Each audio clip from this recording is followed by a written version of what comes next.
Bonjour et merci de nous retrouver pour Un cœur qui écoute, votre rendez-vous de spiritualité. Aujourd'hui, je vous propose un joli thème, le thème du Magnificat, et nous allons en parler en compagnie de Claire Daudin. Bonjour. Bonjour. Alors Claire Daudin, vous êtes professeure de lettres, vous êtes écrivain et on vous connaît, parce que maintenant on connaît bien votre nom pour Le Sourire, qui a eu le prix des Journées du Livre chrétien en 2009 et le Grand Prix catholique de littérature, la distinction, en 2010. Alors avant de parler de Magnificat, vous allez peut-être nous parler d'un texte, du texte que vous avez choisi, qui est de l'auteur que vous préférez peut-être le plus, qui est Peggy.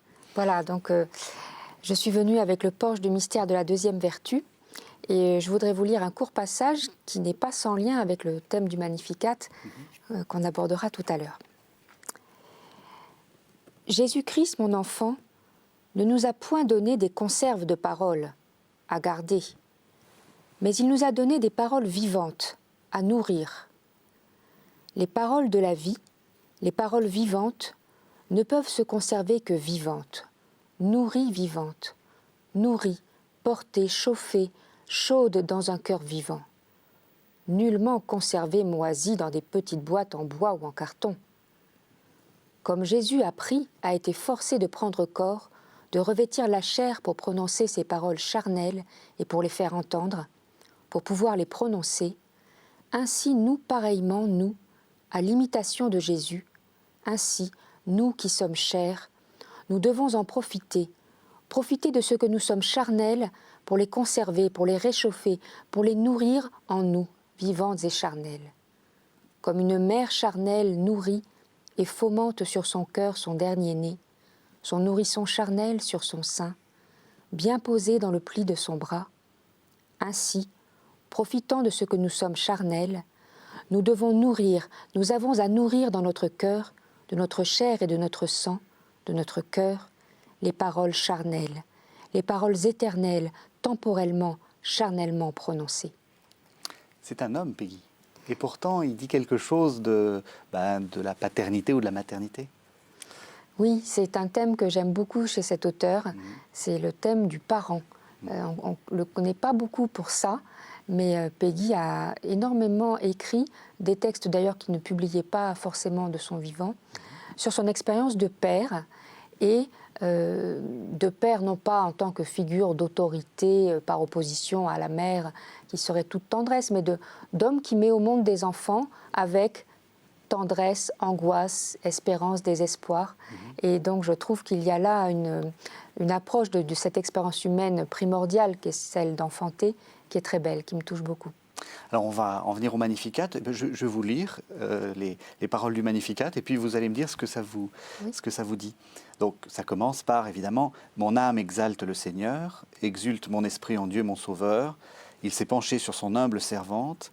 Désormais tous les âges me diront bienheureuse. Le Puissant fit pour moi des merveilles, saint est son nom. » Cette prière de Marie, elle est sublime et ces paroles, il me semble que j'aurais pu les prononcer, c'est pour ça qu'elles me touchent particulièrement, parce que je trouve notamment dans cette entrée du chant du Magnificat une expérience à la fois d'éblouissement, de joie profonde et de gratitude. Et cette expérience, je l'ai vécue et je voudrais que tout le monde sache la vivre dans sa vie, savoir s'émerveiller de ce qui nous est donné, éprouver de la joie face à n'importe quelle situation de l'existence. Ça peut être devant le spectacle de la beauté, par rapport à une réussite, un succès, une guérison, que sais-je, être capable de s'en réjouir et de rapporter cette joie au Seigneur.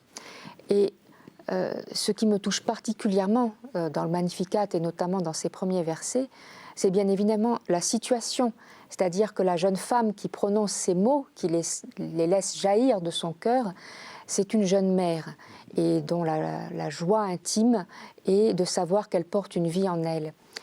Et bien sûr, le Magnificat, on le relie à la visitation, Marie qui va voir sa cousine et toutes les deux se reconnaissent enceintes, l'une par l'action du Saint-Esprit, l'autre malgré son grand âge et sa stérilité.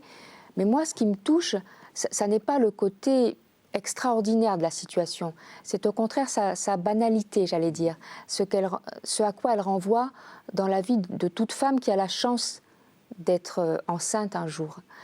Parce qu'il me semble que cette joie de sentir une vie en soi, elle est donnée à toute femme qui attend un bébé, et que finalement toute future mère peut éprouver que ce qui se passe en elle, c'est l'action du Saint-Esprit, et que l'enfant qu'elle porte, c'est un possible sauveur pour l'humanité, c'est peut-être un prophète pour les hommes de sa génération, parce que voilà, c'est comme ça que l'humanité se renouvelle, c'est par les naissances, et voilà, ce que je voudrais dire, c'est que ces paroles-là, ce sont les paroles des femmes qui ont la joie d'attendre un bébé. Alors c'est une expérience que les hommes n'ont pas, évidemment, mais on a enfin, justement, c'est une question que je me pose très souvent. On a l'impression qu'on va enfanter le Fils de Dieu. Il y a quelque chose de divin dans cette expérience-là, avant même que l'enfant soit paru, parce qu'elle le dit, il est juste conçu. Je crois qu'on a le sentiment profond que ce qui se passe en nous est extraordinaire, que ça n'est pas seulement la nature. Bien sûr, nous avons ça en partage avec les animaux, les mammifères, mais dans le cas de l'humain, c'est toujours bien plus que ça. C'est toujours un miracle. Et une femme, quand elle vit cette expérience-là, si les conditions sont favorables, ce que je leur souhaite à tous, elle se rend bien compte que ça tient du miracle, de porter une vie nouvelle.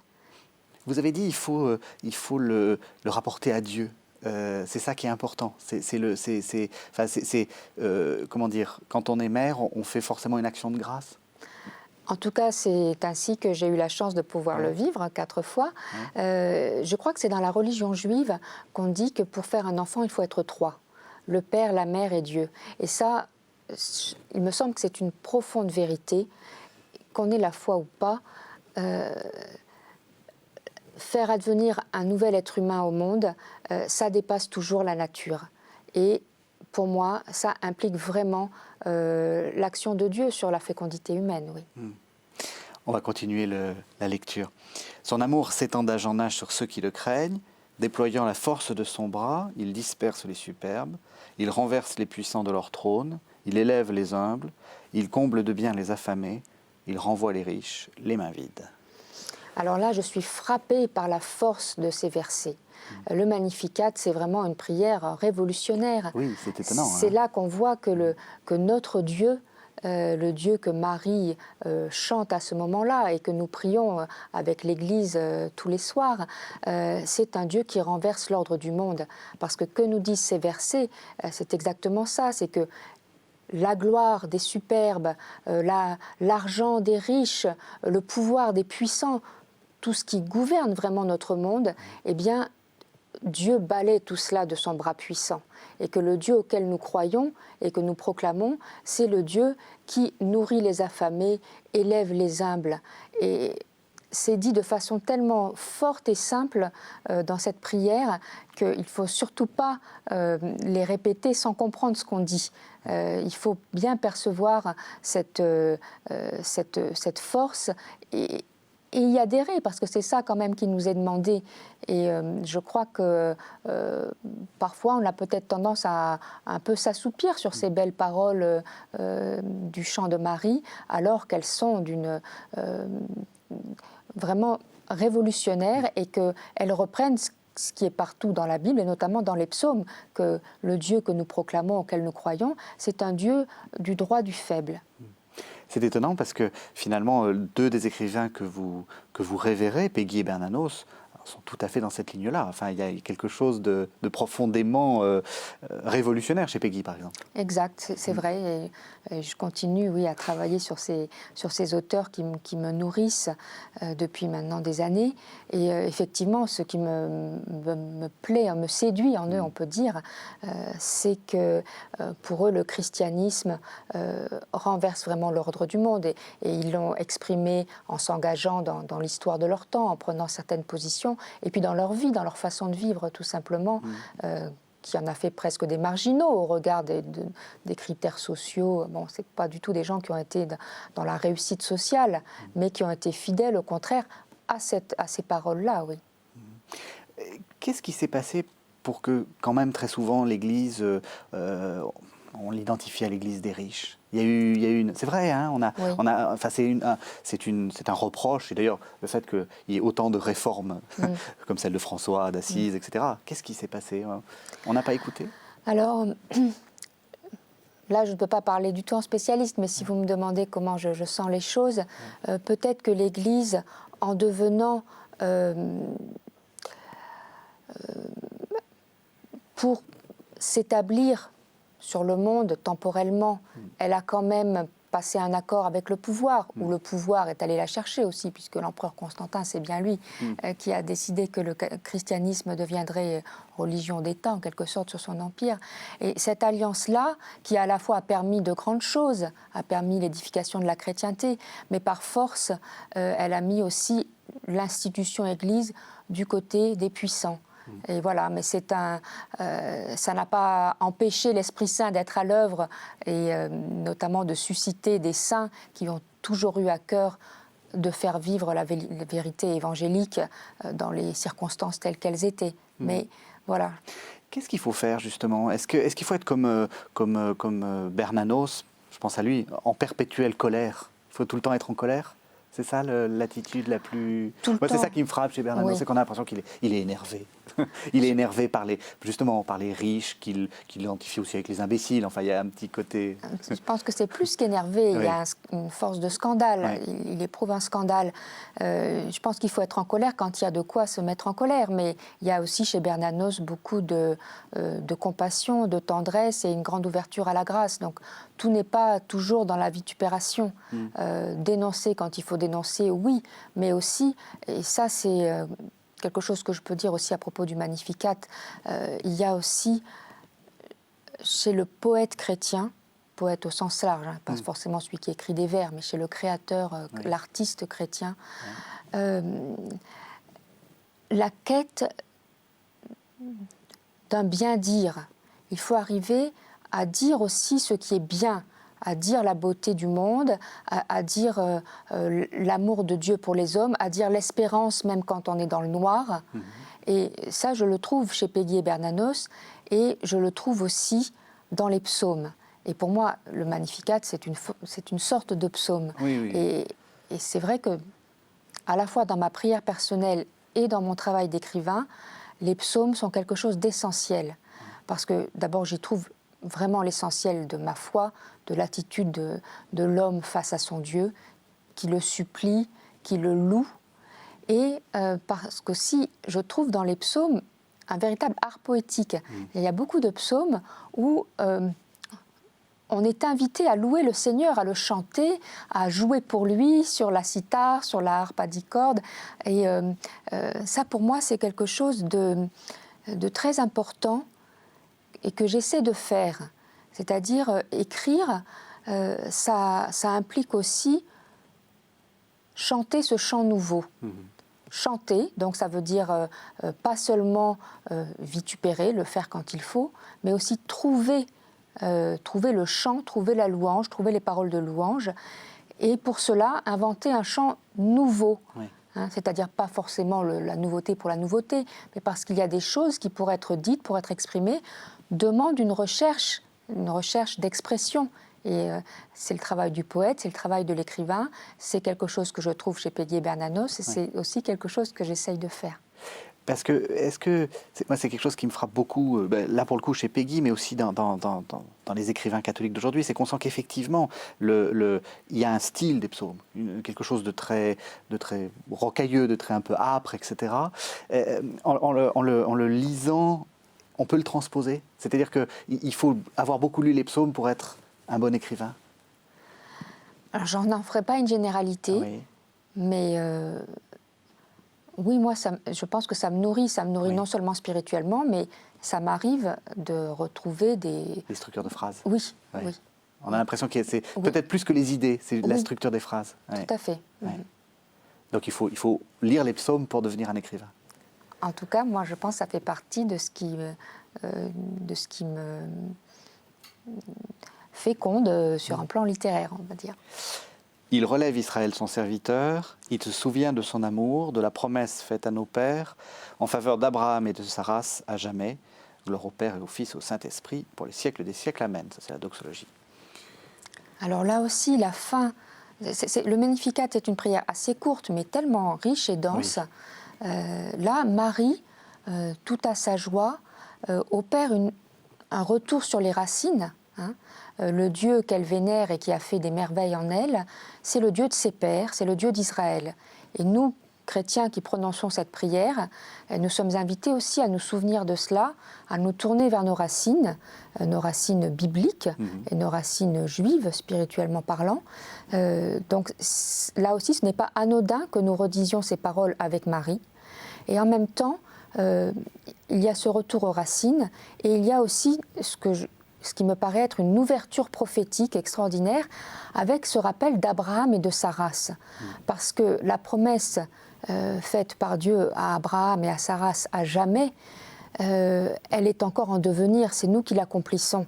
Parce que la race d'Abraham, c'est pas seulement nous, les catholiques, qui chantons au moment des vêpres le Magnificat, c'est tous les chrétiens, c'est tous les juifs et c'est également tous les musulmans. Et aujourd'hui, plus que jamais, cette promesse, nous devons trouver les moyens de la tenir dans un monde où, au contraire, toutes les forces nous paraissent aller dans un sens opposé. Absolument, oui. Et c'est plus que jamais, à mon sens, une injonction qui nous est faite d'aller dans le sens de la rencontre, de la reconnaissance mutuelle. C'est un chemin vraiment difficile, les obstacles sont terribles. Heureusement, il y a des hommes qui empruntent ce chemin et qui nous montrent la voie et je voudrais les suivre et je pense que c'est dans cette direction que nous devons aller en tant que croyants pour notre Dieu, On peut pas... Il y a aussi là-dedans quelque chose autour justement de la foi des pères, donc de la tradition dans un monde qui a toujours envie d'inventer. On a l'impression que tout recommence demain, quoi, ou que tout recommence aujourd'hui. C'est important, ça, de se sentir le maillon d'une chaîne de transmission? Oui, et Peggy a cette très belle formule, il parle de mémoire et de promesse. Et en tant que croyants, c'est vraiment notre trajectoire. Nous sommes héritiers d'une longue mémoire qui nous nourrit, qui nous porte, mais nous sommes toujours dans l'accomplissement des promesses. Hein. Donc, oui, vous disiez la recherche du nouveau, etc. Bien sûr que nous sommes enracinés, mais nous allons toujours de l'avant. Oui. Nous ne sommes pas seulement des héritiers, nous sommes des créatures vivantes, comme un arbre qui puise dans ses racines, mais pour porter un fruit. La mémoire, ça s'appelle aussi la culture. Est-ce que c'est important, quand on est chrétien, d'être cultivé? Pour moi, c'est essentiel. C'est vraiment essentiel parce que nous passons à côté de tellement de choses si nous n'avons pas cette culture. Et surtout, nous risquons... Il me semble que la foi sans la culture, il y a toujours un risque de dérapage vers une forme de religiosité, si vous voulez, et qui n'est pas à notre honneur. Et que ce qui empêche ce dérapage, c'est que nous nourrissions de ce que d'autres ont pensé, conçu, compris avant nous, que nous soyons éclairés par la lumière qu'ils ont portée et que nous comprenions que la foi, comme disait Peggy, ce ne sont pas des paroles à mettre dans des petites boîtes, hein, c'est à nourrir. Et la culture, c'est vraiment un engrais, j'allais dire, de qualité, même si ce n'est pas le seul, parce qu'on peut très bien, dans la prière et dans la vie, rencontrer le Seigneur sans avoir fait des études, c'est pas du tout ce que je veux dire. Mais à partir du moment où nous avons un tel patrimoine, il faut absolument que nous l'intégrions, que nous nous en nourrissions. Alors j'aimerais qu'on revienne un peu à la structure même du Magnificat, et ce que vous disiez au début, c'est comme une mère qui dit ça. J'ai une question un peu idiote. Est-ce que les hommes peuvent dire correctement le Magnificat? Est-ce que ce n'est pas une prière de femme? Pour moi, c'est une prière de femme. Alors, ça ne veut pas dire que je ne pense pas que les hommes puissent la dire, mais je suis heureuse que ce soit une prière de femme. Et je la ressens ainsi, et je la fais mienne ainsi. Oui. Et s'il n'y a pas tant de textes que ça dont on puisse dire que ce sont vraiment des paroles qui peuvent rejoindre les femmes au plus intime. Et donc là, je suis vraiment pleine de gratitude pour Marie d'avoir prononcé ces mots que nous pouvons vraiment faire nôtre. Et alors, c'est quoi exactement qui vous touche le plus? Enfin, qu'est-ce qui fait que vous vous dites, oui, c'est vraiment une prière de femme? Si on vous vous l'avait donnée sans vous expliquer le contexte, sans vous dire, vous auriez quand même senti que c'est une prière de femme? Mais quand même, cette façon d'exulter, Oui. qui est à la fois spirituelle, il s'agit de l'âme, de l'esprit, mon âme, mon esprit, et qui est en même temps tellement charnelle. On sent une joie vivante, physique. Peut-être que c'est ça qui me rejoint le plus, oui. Et alors de savoir qu'en plus, ce chant fuse d'une jeune femme qui attend son premier bébé, oui, c'est vraiment très, très émouvant. À la fin de l'émission, je pose toujours 3 questions rituelles. Donc, je vais vous poser la première. Quel conseil donneriez-vous à quelqu'un qui vous dirait « J'ai envie de devenir chrétien, par quoi dois-je commencer ?»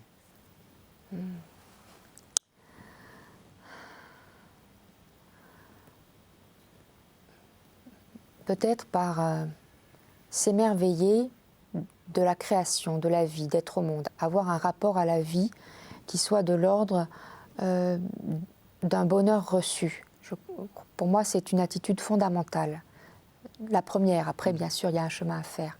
Mais recevoir la vie comme un don, et comme un don merveilleux. Deuxième question. Si le Christ devait vous apparaître dans cette vie, à quel moment et dans quelle activité jugez-vous qu'il serait plus digne de le recevoir?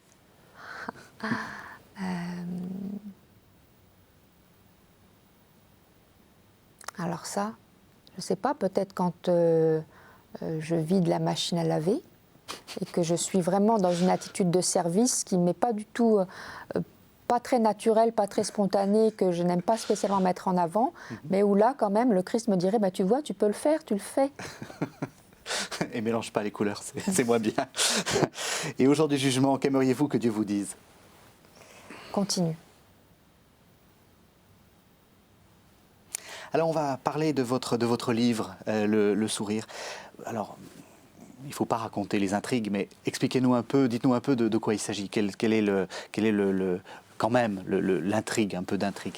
Alors, le sourire, c'est une sorte de chronique familiale qui raconte l'histoire de la naissance d'un petit enfant dans une famille, comme toutes les familles. Mais cet enfant, lui, est différent. Il est atteint d'une maladie génétique très grave, dont on s'aperçoit à sa naissance. Et voilà, les membres de sa famille sont confrontés à cette naissance différente. Et chacun va y réagir avec ce qu'il est, avec son tempérament, avec ses capacités, ses limites. Et donc le livre ne raconte pas autre chose que la façon dont chaque membre de la famille va être transformé par cette naissance qui se produit sous les pires auspices. Pourquoi vous avez choisi ce thème-là, qui est un thème un peu difficile et un peu à contre-courant quand même? Oui. En fait, comme disait Bernanos, c'est le sujet qui nous choisit, c'est pas nous qui choisissons le sujet. Et jamais je n'aurais eu l'idée d'écrire un livre là-dessus si, à un moment donné, la réalité ne m'avait pas apporté une situation dont je me suis inspirée. Donc c'est vraiment à partir du choc que cette situation a pu provoquer en moi, justement par rapport à tous ces thèmes de la maternité que moi je vivais sur un mode très heureux. J'ai été amenée à beaucoup réfléchir sur ce que ça pouvait vouloir dire quand les choses se présentaient mal, et puis aussi à observer comment ça se passait et à voir que là où la société dans son ensemble est prise de terreur, Oui. Et voudrait tout faire pour que ça n'arrive pas, eh bien, il peut aussi se passer des choses étonnantes et qui méritent d'être magnifiées. On en revient aussi à ce magnificat. Et c'est un peu ce que j'ai essayé de faire. C'est, comme disait Peggy, la vertu espérance, la petite espérance? Oui, mais comme il le vivait aussi, l'espérance comme un combat. C'est-à-dire que l'épreuve est là, la difficulté est là, la peur est là, la souffrance est là. L'espérance, elle ne vient pas comme ça. Elle vient parce qu'il y a des signes, parce que cet enfant sourit, parce que ce sourire est finalement le lieu où se situe son humanité. Alors que pour tout le reste, eh bien non, il n'est pas intelligent, il ne marche pas, il ne parle pas, il ne fera pas normal sup, ni rien du tout. Il ne vivra même pas, mais il sourit à sa mère parce que sa mère l'aime. Et voilà, il se joue là quelque chose qui pour moi est notre humanité même. Merci. Donc, je rappelle votre livre, ça s'appelle Le Sourire, c'est paru aux éditions du Cerf. Et sinon, je rappelle aussi votre autre livre, Dieu a-t-il besoin de l'écrivain, également paru au Cerf. Merci Claire Donin. Merci à vous.